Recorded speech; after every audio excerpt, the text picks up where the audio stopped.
Začal som tu v podstate pred rokom. Ja som predtým robil individuálneho trénera asi 6 rokov na vrcholovej úrovni, predtým som robil profesionálne a bola to nová výzva pre mňa a jednou z mojich hlavných úloh bolo sprofesionalizovať tím. Zatiaľ dá sa povedať, že tak rozhliadam, ale vlastne tým, že som tu nový, tak mám taký nový pohľad na to a tie zabehnuté nejaké také kolaje môžem upraviť podľa toho, čo som vlastne videl v Európe aj vo svete, aké sú trendy v trénovaní.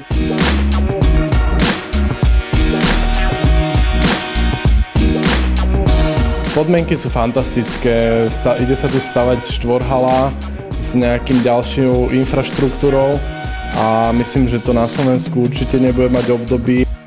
20 antukových dvorcov, 2 hardy a asi 9 krytých dvorcov, čo v podstate je, myslím si, konkurencia schopná pre ktorý ako nejaký špičkový klub v Európe.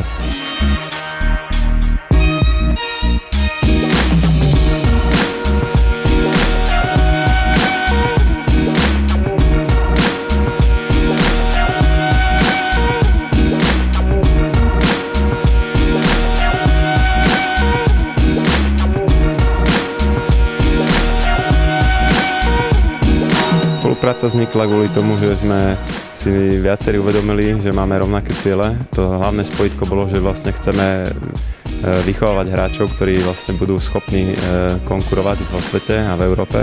Dochádza k výmene hráčov alebo k spoluprácam s nejakými hráčmi, ktorí napríklad majú buď bázu vlastne v Trnave a potrebujú nejaký sparring v Bratislave alebo opačne.